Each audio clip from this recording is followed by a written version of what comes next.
Buenas tardes, ¿cómo te va? Estamos en esta tarde en pleno centro de Buenos Aires, en un lugar que realmente ha sido especial en estos días, en este retiro que hemos tenido como... Sí, realmente muy contentos porque hemos terminado con éxito lo que llamamos el retiro del iniciado, ¿no? Donde lo hicimos en el corazón de Argentina, casi en la ciudad de Buenos Aires, un lugar hermoso tenemos, gracias a Dios, con gente que se va acercando cada vez más y más día a día, gente que va despertando intereses, que va asumiendo y se va dando cuenta de las realidades que están ocurriendo a veces en el mundo gnóstico, en el mundo esotérico, en el mundo espiritual, y más que nada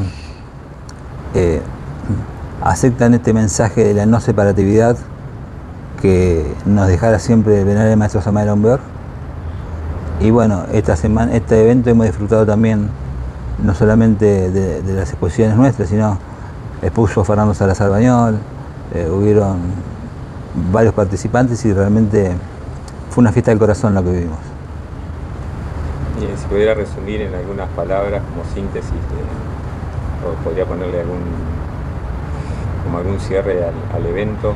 Bueno, en este evento, como venimos haciendo hincapié en todos los mensajes que hablamos, estamos hablando de lo que es la formación de una verdadera fraternidad, donde haya unidad, donde haya amistad, donde haya alegría, donde haya felicidad, donde realmente ese encuentro con el mundo gnóstico, que tienen algunos, no sea un mundo de sufrimiento, sino sea un mundo de felicidad, de alegría, de camaradería, donde la mayoría, muchas veces, lamentablemente en algunos lugares, la gente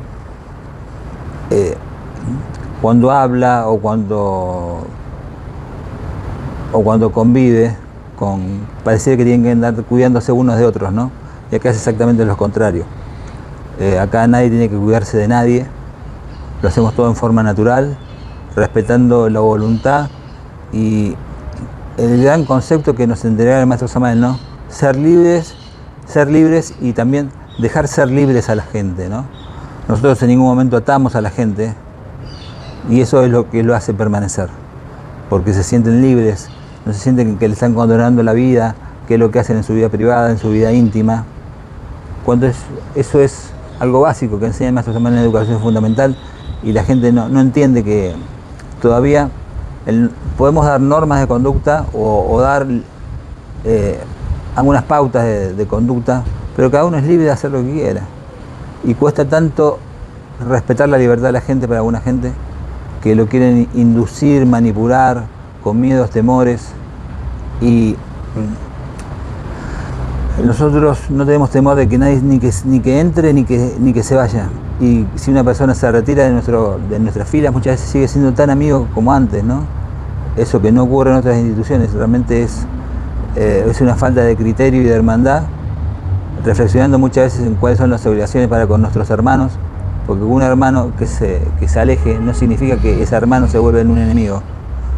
Entonces, se va un hermano, está bien. Qué bien que les vendría conocer o leer un poquito la Biblia y leer la lectura de la parábola del hijo pródigo, ¿no? Realmente, que poco que se aplica en el mundo gnóstico, realmente. Entonces, considero que esto fue un encuentro de almas,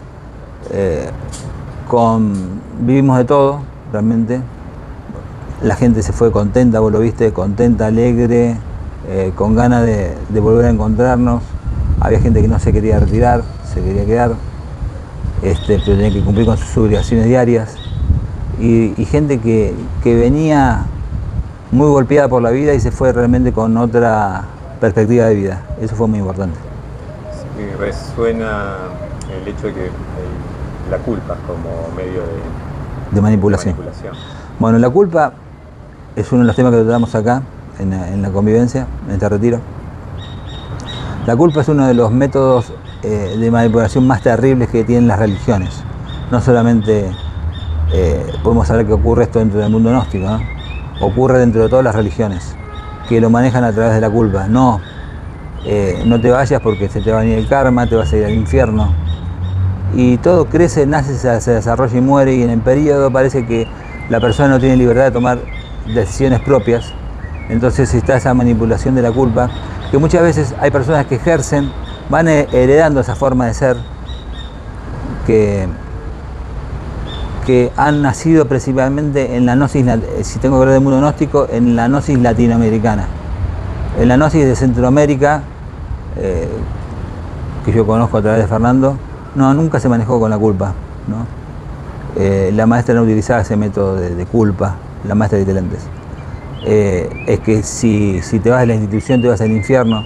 Hoy lo estamos viendo en la institución, que hay instituciones a las cuales nosotros pertenecimos que están partiendo en pedazos, pero cuando los de afuera, los que dirigían, se van, ellos sí no pierden, ellos sí no van al infierno ni nada, pero cuando los de abajo se quieren retirar, son los que se van al infierno. O sea, siempre aplican normas que son distintas.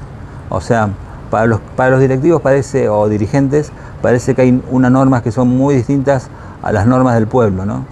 Entonces eso es un motivo de preocupación realmente, porque quiere decir que los han hecho vivir en una gran mentira. Y principalmente nosotros hemos notado que la gente no quiere salir de esa gran mentira, porque está cómoda en esa gran mentira, está cómoda, y cambiar la forma de pensar, de sentir, de actuar, parece que se les hace muy, muy cuesta arriba, y lo pide el maestro Samael como un gran trabajo que debemos realizar, cambiar la forma de pensar, de sentir y de actuar, y no lo quieren realizar, y no se dan cuenta que están sumergidos dentro de una personalidad gnóstica formada por una institución, y donde hemos introducido tradiciones. Yo me acuerdo de una cosa que los que tienen años en la gnosis sabrán. Antes a nosotros se nos dijo que teníamos que celebrar el año nuevo, celebrar el año nuevo a las 12 de la noche consumiendo 12 uvitas. Esto para los viejos que nos escuchan. Después, con el tiempo, nos dimos cuenta que esa era una tradición venezolana, no tiene nada que ver con la enseñanza gnóstica ni con la enseñanza de los maestros ni nada. Y después se pasó a unción, y después se fue cambiando para no caer en ridículo. Hay muchas cosas que se inventan, que se dice que las dijo el maestro, ¿no? Y son producto, cada uno viene con sus tradiciones, que son producto de ese guión que se ha formado la persona durante toda su vida y quiere sostener el guión que le formaron los papás, la ciudad donde vivió, los maestros de escuela, la familia, el mundo gnóstico, los primeros misioneros que le dieron la gnosis. Y las personas, la mayoría, se ha olvidado de leer al maestro Samael, y en lugar de recurrir a la fuente dicen, no, a mí me dijeron, dijo, y no recurren a la fuente. Y acuérdense una cosa, para los que nos están escuchando a través de este video, que no existe un maestro de lo que ustedes conocen en la línea gnóstica que no se haya levantado con la enseñanza del maestro Samael, no de otros maestros. Todos los que nos hemos levantado fue con la enseñanza del maestro Samael, no con la enseñanza de ningún otro maestro gnóstico, por más túnica blanca que tenga. O sea, el maestro Samael es el patriarca, el avatar, el mensajero de estos momentos, y tiene una misión de más de 2000 años por delante. Entonces no es algo que se acaba con la desaparición momentánea de un cuerpo físico, porque el maestro Samael está con nosotros lo hemos visto, lo hemos percibido, en estas ceremonias acá lo hemos percibido, físicamente lo hemos percibido también la presencia de otros maestros. Y lo que pasa es que creo que la gente todavía no está preparada para que se le diga la verdad. Eso es lo que estamos notando. La gente no quiere saber la verdad. No hay nada más vigente que las palabras del maestro Garga Guccini, que dicen: la mentira la aceptan con agrado y la verdad ni con testigos. Eso es algo que se vive de momento en momento realmente. O sea que en cierta manera toda la gnosis que se está viendo actualmente es una gnosis de forma. Vale más una gnosis de si usás o no desodorante, si vas mal de jueves y sábado, si decís o no malas palabras, pero es todo formal y nada de fondo. Claro, falta el fondo es la enseñanza, la doctrina, lo que cada uno debe vivir en la vida diaria, no en el momento de reunirnos todos juntos, porque en el momento cuando nos reunimos todos juntos podemos caer en el defecto, en la actitud que nos habla el maestro Samael de simular virtudes. Todos simulan virtudes y son todos virtuosos, pero después no hay gnosis de fondo, hay gnosis de forma. Entonces se preocupan en si el hermano o la hermana se pinta, no se pinta, la pollera hasta dónde la lleva, se preocupan en cómo vive, de qué vive.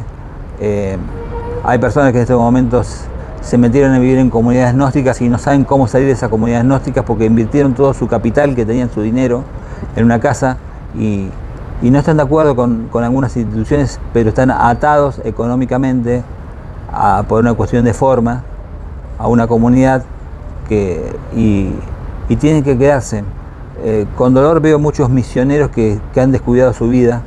Yo, como en su momento fui obispo de enseñanza, con dolor veo misioneros que no tienen otra alternativa que obedecer, aunque estén o no estén de acuerdo, porque los ha sorprendido la vejez, los ha sorprendido los años, y se acostumbraron a vivir en numiciales.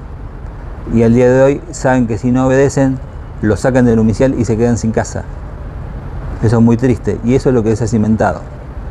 Vemos que se enseñó mucho que uno debe dejarlo todo en pos de la misión, pero los que enseñaron eso jamás sacrificaron a sus hijos para la misión. Los metieron a estudiar en buenos colegios, en buenos lugares, para que tengan un futuro, y la mayoría hoy de esos dirigentes son abogados, tienen profesiones, saben cómo ganarse la vida. Y los misioneros, conmigo se han contactado muchos hijos de misioneros que ya hoy tienen 30 años, 40 años, 25 años, y dicen, ¿por qué les pasó eso, ¿no? Que se encuentran que no tienen un futuro, que el fin del mundo no ocurrió, como se les había dicho, que los padres estaban fanatizados, que los dirigentes estaban fanatizados, que los instruían a abandonar todo. Encontramos también en algunos lugares hubo mucho aprovechamiento de las personas que creen que por estar cerca de o estar están haciendo un trabajo. El maestro Erasmi, hay muchas personas que creen que toda persona que está en un monasterio, por estar en un monasterio, va a ser maestro. No, esa fue la vida nomás del maestro Erasmi. No se va a volver a repetir. Hay otros maestros que surgieron y jamás fueron abad de monasterios. O sea, el maestro Samael nunca fue abad de ningún monasterio. Y todos los otros maestros que estaban hoy tampoco eran abad de ningún monasterio. El maestro Luxemil nació como acá está en Buenos Aires, cerquita de Mercedes, pero ¿qué vida tuvo? Una vida catedrática, era un catedrático. Entonces, la gente todavía sigue siendo, como dice el ritual de iniciación, imitatus. Imitan. Pero no solamente el que otros han puesto en el camino, sino caen en la imitación. En la imitación de cuántas personas hemos visto que, como el maestro Lasmi se ponía poncho blanco, comprarse un poncho blanco y ponerse una ruana blanca, y como el maestro la usaba, hacerse el maestro o hablar como el maestro. ¿Dónde está la autenticidad? ¿Dónde está esa particularidad interior? ¿Dónde está esa sapiencia? Si no es copia, ¿no? O sea, como dice el refrán, el que es copia no es original. Entonces, vemos muchas personas que copian actitudes y eso los obliga a tener un doble centro de gravedad, desgraciadamente, porque no solamente no realizan su trabajo, sino tienen que demostrar algo que no son. Entonces caen en una conducta imitativa. Pero después en la casa siguen siendo un desastre. Los que dan testimonios, o las personas que pueden dar testimonio de cómo es un verdadero hombre, son las mujeres, las esposas de. Siempre y cuando las esposas de tengan también una buena conducta, que hoy estamos viendo que desgraciadamente la mala conducta está en tanto en hombres como mujeres, ¿no? Es preocupante eso. Para hablar un poco, irnos más atrás de los orígenes, ¿cómo se llega a armar la iglesia como tal acá en Argentina? Bueno, la iglesia en Argentina surge al comienzo estábamos casi todos los grupos que se llamaban AGEACAC, Movimiento y lo que era iglesia, estamos trabajando juntos al unísono, ¿no? De hecho, el primer vicario que tuvo la iglesia gnóstica, Guillermo Agüero Paredes, todavía está vivo, con él estuvimos el año pasado. Se forma con una personalidad jurídica que tramitan Julio Ferreira Estrada y Guillermo Agüero Paredes. Surge con un grupo muy minúsculo de personas. Nosotros nos iniciamos en el Numicial Samael, que empezó a andar en forma muy rara, muy rara, el domiciliar Samael, cuando se empezó a introducir el grupo hiperbóreo, ¿no?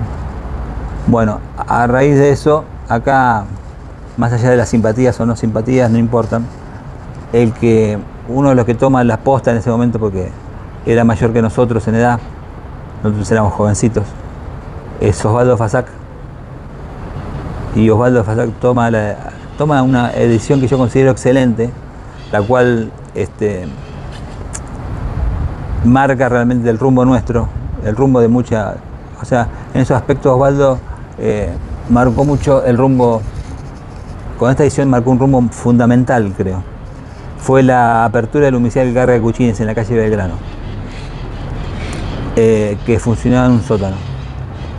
Osvaldo ha ido a hacer el curso de misioneros, pasó por la casa del maestro Garga Cuchines, el maestro Garga Cuchines lo reconoce y le da el cargo de delegado patriarcal, el cual nunca lo dejaron ejercer en su momento, porque estaban las personas viejas, como un setembrino, como esas personas que no querían reconocer.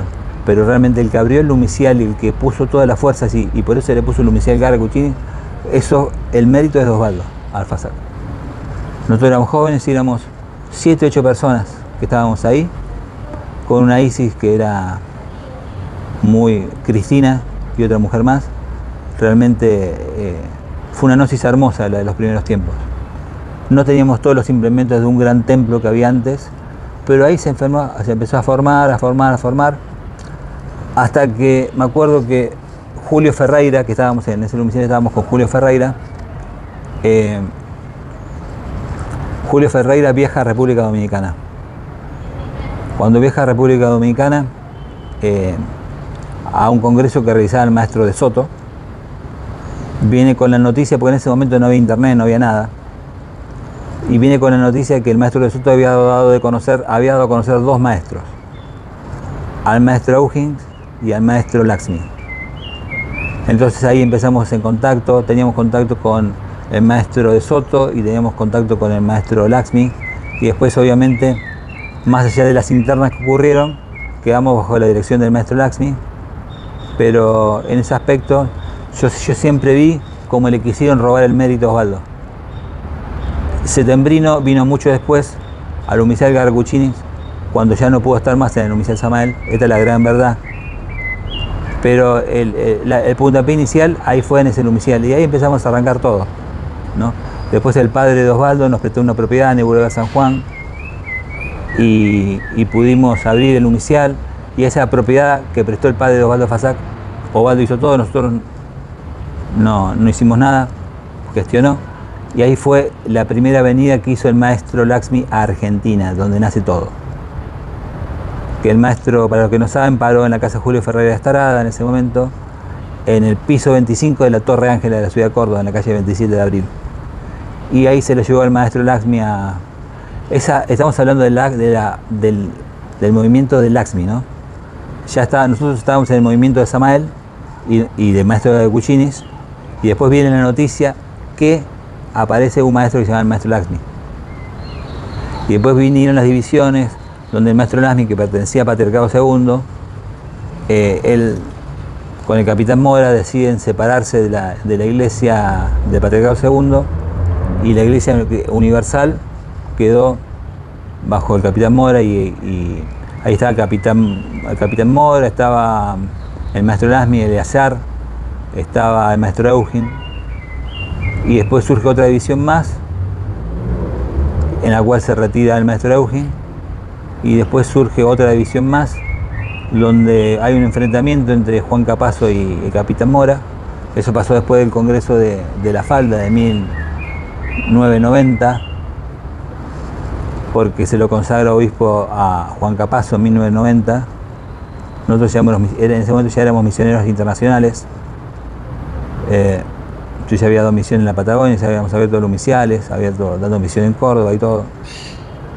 Y hubo toda una movida un poquito extraña, y yo cuando voy en Semana Santa de 1994 a Venezuela, a una convivencia de Semana Santa, que en ese momento las convivencias tenían 200 personas como mucho. Nos vamos a la convivencia, Semana Santa del 94, no iba nadie, y lo que pasó realmente fue, ahí vimos la división que se formó, y ahí se cambió la personería de Iglesia Gnóstica Cristiana Universal, como hubo un grupo de disidente, el cual éramos nosotros, pero yo nunca supe que nos estábamos dividiendo hasta que no ocurrió. De golpe nos encontramos que la Iglesia Gnóstica de Venezuela era Samael Aumber, y nosotros seguimos siendo Iglesia Gnóstica Argentina. Nosotros nos comunicaban, en ningún momento nos hacían parte y dábamos misión. Entonces, evidentemente pasa. Y muchas veces hay que tener cuidado, ¿no? Porque a veces el mismo que cuida las ovejas es el que se las come. Entonces, creo que hay que interiorizarse más. Yo me acuerdo que me empecé a ver detalles y me fui interiorizando y no tomaba no daba un sí rápidamente, sino pasaba por una reflexión, ¿no? Pero nunca faltando respeto, jamás faltando respeto, siempre con educación y siempre daba mi punto de vista, pero obviamente respetando que lo que decía el maestro era lo que decía el maestro. Uno podía compartir o no compartir, pero sabía que, como dice el refrán, donde manda capitán no manda marinero. Y así la fuimos llevando a la situación, ¿no? Hasta que el mismo maestro fue traicionado por las mismas personas que hoy están dirigiendo, ¿no? Yo me recuerdo en el año 2003, y muchos que estuvieron en la convivencia de agosto de 2003, en el Lumen de Lumine, aparece el capitán Mora, que hizo un comodato con la Iglesia Gnóstica porque el templo Lumen de Lumine está está registrado bajo la Iglesia Gnóstica Cristiana Universal. Obviamente el maestro Laxmi le cedió la palabra y lo iba a dejar bajar al templo sin ningún problema, porque el maestro Laxmi no tenía ningún problema con el capitán Mora, más el resto sí, en especial el que había tenido un enfrentamiento, que era Juan Capazo. Entonces nos convocan a una reunión de todos los directivos, están todos los que hoy son sacerdotes instructores, todos los que han sobrevivido como sacerdotes instructores, porque también parece que eso es una lucha campal. Cuando existían los 12 sacerdotes instructores, no los 16. Creo que la numerología les jugó en contra, ¿no? Saltar de 12 a 16 fue el error. Entonces, tanto que Bueno, maestro, retomando con las preguntas. Después de un fallo técnico que hubo en el equipo.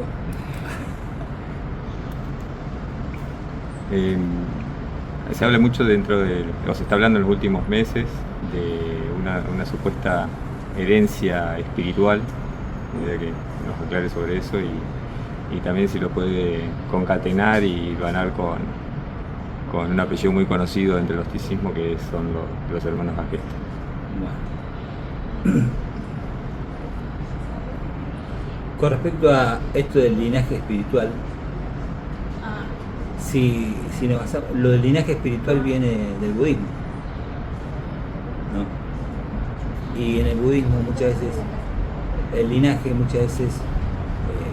se marca por las acciones y trabajo del sucesor, y es nombrado en plena vida del maestro, del guía, el continuador, y por lo general el linaje es de uno solo. Acá uno de los errores que hubo es querer transmitir primero el linaje a 16 personas. Ese fue un error. Veámoslo, el tiempo dio la razón que esto fue un error. Después nos encontramos con un linaje familiar. La maestría no se hereda, la espiritualidad no se hereda. El maestro Samael es muy claro cuando habla del caso de Krumheller, del maestro Krumheller, del maestro Viracocha, que dice: respeto profundamente al maestro de Viracocha, a Arnold Krumheller, un maestro de la Logia Blanca. Dice, pero su hijo, Parsifal Krumheller, un mago negro, dando a entender que la maestría no se hereda ni los valores espirituales se heredan. Hoy nos encontramos con personas que son hijos de, secretarios de, que estuvieron con él y dándose a la tarea de darse un lugar de importancia por haber estado cerca de. Y haber estado cerca de un maestro no garantiza nada sino ser un sobre interior. Y ser hijo de... Yo preguntaría esto. El maestro Lasmi, el maestro Samael, el maestro Huiracocha, el maestro Rabolú, la maestra Literante, ¿hijos de qué maestro fueron? No, fueron hijos de su propio trabajo. Entonces, darse el lugar porque soy hijo o fui secretaria de... Yo nunca escuché a la maestra Litelantes o al maestro Samael diciendo porque yo fui hijo de, o estuve con quién, o fui de... Eso es nuevo. Eso parece más el papado del siglo XV, donde decía papa tal, hijo de tal papa, hereditario, título mobiliario. Entonces es una ridiculez darse un lugar por ser hijo de... Dejen en paz a papá, a la parte humana. Yo tuve una experiencia con el maestro Lasmi y la maestra Luzarba, si escucha este video, me va a dar la razón, porque la maestra Luzarba sabía que yo tenía poderes de investigación. El maestro Lasmi lo sabía. La maestra Luzarba viene en el año 2005, en noviembre de 2005, a mi casa para evitar que yo me divorcie. Entonces, y me cuenta esta experiencia del maestro Luzarba. Me dice, ¿sabe que desde que falleció el maestro no lo puedo ver? No tenía ni una experiencia más, nada, lo busco, nada. Y me dice, ¿puede hacer algo? Porque yo muchas veces tenía experiencia con el maestro Lasmi, lo llamaba el otro día y la terminaba de aclarar. Entonces, le digo, sí maestra, deme 3 días. Yo solo pido 3 días o 3 noches para darme respuesta. Pero la tuve esa misma noche. Voy y lo encuentro el maestro Lasmi. Y le digo, maestro, la maestra me planteó esto. Entonces me dice, lo que pasa es que ella me está buscando como esposa. Y yo no tengo ni esposo, ni esposa, ni hijos, ni amigos. Yo solamente lo que tengo son discípulos. Todas esas cosas humanas ya no las tengo más. Entonces dígale que me busque como discípula, no como esposo, y me va a encontrar. Le dije eso a la maestra hizo y tuvo experiencia. La maestra está testigo de esta experiencia. Entonces, si está faltando la verdad. Si palabras son mentiras, le digo a la maestra que la maestra sabe que sabe que yo hablo con la verdad. Así que Gladys, sabes que yo hablo con la verdad. Con respecto a lo que me preguntaba de los agestas, yo con los agestas tuve una relación siempre muy buena, realmente. Nos encontrábamos y nos reíamos mucho. En realidad, en lo personal no tengo nada contra los chicos, realmente personas que sí son iniciados, eso no lo puedo negar, trabajadores, Daniel, Margarita, Ricardo, Laura, la esposa. Una gran injusticia con Ricardo se cometió en el Congreso de México en el año 2000, donde él tenía toda la razón, donde él puso de manifiesto un gran robo de dinero que hubo por parte de Eugenio Contreras. Entonces, esa fue la razón por la cual Ricardo no queda en todos lados se cuece nada, por eso le voy contando que no todo lo que le cuentan es verdad. Entonces el maestro, para que no quede mal ni la gente del Lumen ni la gente de tal, decide ni dejar a Eugenio de abad, que fue el primer abad que tuvo, el primer abad que tuvo el monasterio de Cutumí fue el maestro Lasmi. El segundo abad fue Eugenio Contreras. Eugenio Contreras lo sacan Setembrino y lo sacan Pérez Luján. Lo que nunca supo Eugenio, que entre toda esta trama estaba Daniel Fasac, y el que lo propone a Daniel Fasac como abad del monasterio de Cutumí se llama Eduardo Setembrino. Por eso le digo, los enemigos a veces, si Eugenio escucha este video, los enemigos a veces están cerca. que te desarrolló el piso fue el que vos querés y que recibís siempre en tu casa. Volviendo a los agestas, maravillosos, realmente practicantes, de los primeros. Yo soy bastante amigo de los que dieron la gnosis a él. Pero yo quise tener un contacto porque nosotros tuvimos una reunión donde el maestro Lakshmi de golpe, éramos poquitos y decía, capaz no decía de uno, pero decía, ese es el maestro tal, ese es el maestro tal, ese es el maestro tal, decía por allá, ¿no? Y nosotros estábamos muy contentos porque dijo que Ricardo Agestas era el cuerpo físico del maestro Sarasvati. Nosotros lo escuchamos varias personas escuchamos eso. Lo dijo también en Argentina el maestro Narmes, cuando venía a Argentina. Por eso yo quise hablar con Ricardo en su momento, no nos quiso escuchar, pero que ese cuerpo físico sí es un cuerpo físico de un maestro. Él quiso un nombre, me parece perfecto, pero yo le estoy diciendo lo que dijo el maestro. Y de esto habemos por lo menos 20 testigos. Pero sí era un cuerpo físico maestro. Ojalá empiece a trabajar con la fuerza adecuada. No tengo nada que decirle a ellos, ni criticarles, ni nada. Yo no soy enemigo de ellos, ni ellos son enemigos míos. Las puertas están abiertas para la gente de ellos, nosotros tenemos las puertas abiertas para todos. Como dijimos, el maestro Samael, estamos predicando lo que es la no separatividad, y si es un maestro lo va a entender. Si está ejerciendo como un maestro va a entender este mensaje.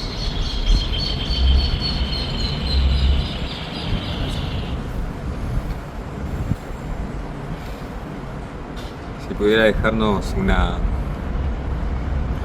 enseñanza respecto, como síntesis de lo vivido acá en este retiro, y como exhortación al pueblo gnóstico en general, sin títulos de ninguna especie, ¿qué tendría para decirnos, maestro? Bueno, recientemente estuvimos en consagración de neófitos. Es muy importante volver a releer el ritual de iniciación y comprender que todos nosotros somos una fraternidad, donde no deben existir las competencias, las rivalidades,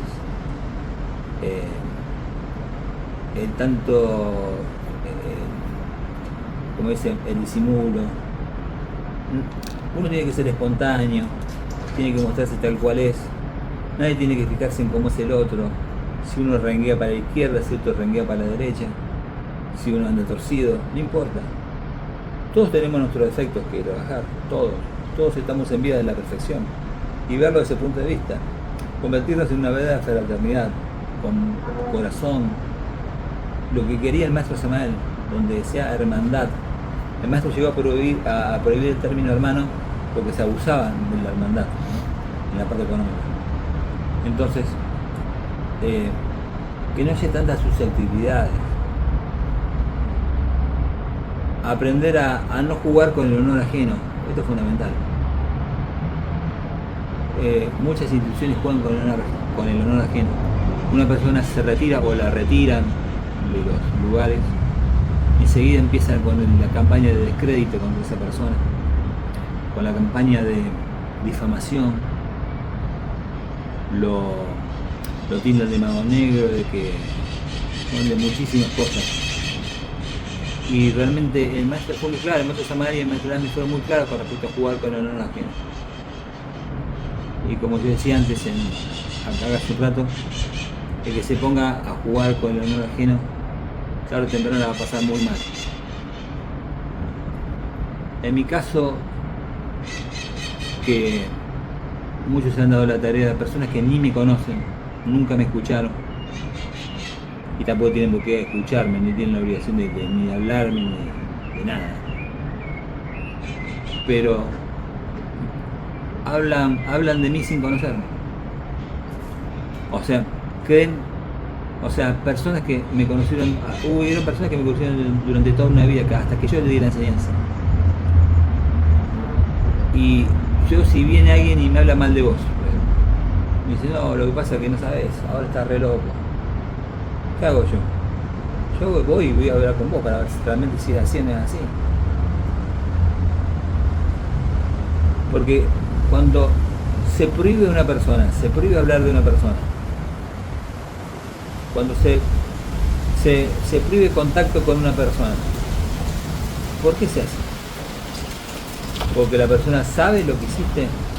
¿O porque es un peligro para vos si esa persona habla? A mí lo primero que se me hizo es evitar el contacto con el pueblo. Me llamaron a una reunión engañado, diciendo, vamos a ver cómo organizamos la Semana Santa, a ver quién va a hablar. Bueno, está bien. Caigo a esa reunión y me dicen, no, en realidad era para decirte que no vas a poder hablar en esta Semana Santa, no vas a hablar.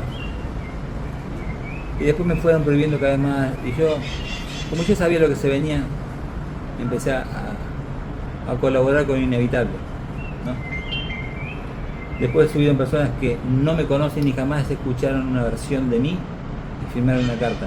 Es más, hubieron personas que las cosas que yo expuse abusos, expuse robos, expuse malas conductas y todo, los que firmaron la carta me pidieron que por favor yo tocara esos temas. Y yo puse el pecho, y cuando hice así para mirar para atrás, no había nadie atrás mío, ¿no? Y hoy están pagando las consecuencias. Hoy está pagando, yo podría nombrar con nombre y apellido quién está pagando las consecuencias. Hoy están viviendo en una comunidad, como es la comunidad del Santuario de Curación, atrapados por una propiedad que no pueden vender y teniendo que tomar remedios para ir y aguantarse con tratamientos psiquiátricos. ¿Qué eso está ocurriendo? Bueno, eso se llama cobardía. La cobardía tarde o temprano se paga. Este camino, como diría el maestro Samuel, es para machos, no es para muchos. Entonces, lo que está pasando hoy en día, y nosotros acá estamos estudiando todo lo contrario realmente. No hay que meterse en la vida de nadie. Nosotros no nos metimos en la vida de ninguna de las personas que están con nosotros. Los alentamos a que hagan todo lo que quieran. Si quieren ir a bailar, que vayan a bailar. Quieren salir un sábado a la noche, que salgan un sábado a la noche. ¿Quién no lo ha hecho? Nosotros cuando éramos adolescentes y estábamos en la enseñanza gnóstica, que en ese momento teníamos una amistad con Daniel Fasak, salíamos, íbamos a bailar a los boliches, teníamos una vida normal de secundaria, no una vida como se la pintan. No, tuvimos una vida normal. No orinábamos agua bendita. Entonces, no se dejen engañar. Me fue un poquito de la pregunta, ¿no? ¿A qué más iba apuntada? A ver si nos deja alguna enseñanza para futuro. Bueno, la enseñanza para futuro que les dejo es que trabajen sobre el despertar de la conciencia, trabajen realmente sobre ustedes mismos. Nadie va a trabajar por ustedes. No sigan a personas, sigan a su corazón. No piensen que una gnosis de martes, jueves y sábado le va a salvar la vida. Se van a ir al infierno igual que el católico que va los domingos, si no la practican en la vida diaria. Sean fraternales, comprendan lo que es la hermandad. Nosotros aquí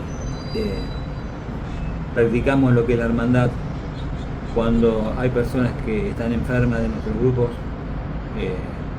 Las personas que pertenecen a nuestros grupos saben que no hace falta ya ni decirles, van a visitarlo al hospital, se preocupan qué es lo que pasa, todas esas situaciones que vemos que en otras instituciones no pasan. A mí, con dolor, yo he visto lo que decía hace un rato, la gente se ha tornado descartable en algunas instituciones gnósticas, y los misioneros que no han tenido prevención de que los iba a agarrar la vejez están víctimas en los iniciales, porque el único lugar que tienen para vivir es el inicial, y saben que si se ponen en contra de, se quedan en la calle. Y después hay muchos misioneros que por una enseñanza comprendida de una forma errónea.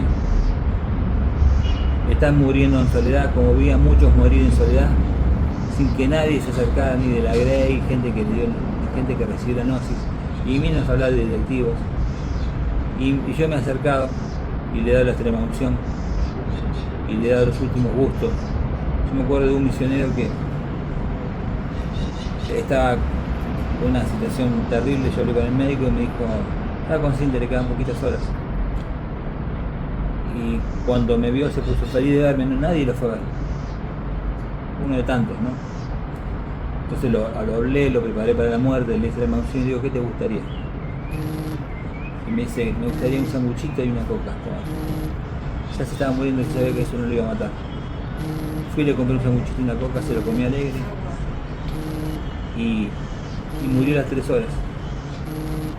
En total desolación. Los directivos ni se enteraron que murió. ¿Cuántos misioneros han muerto? Misioneras, un dolor tremendo. Cuando me enteré de la muerte de Mirta Negra, la misionera que abrió Mar del Plata, que murió internada, la internaron, nadie la fue a ver, murió en soledad y ella que dio todo, una excelente misionera. Y personas adorándose con plumas ajenas diciendo que abrió Mar del Plata. Sé muy bien quién abrió Mar del Plata porque yo coordiné Mar del Plata.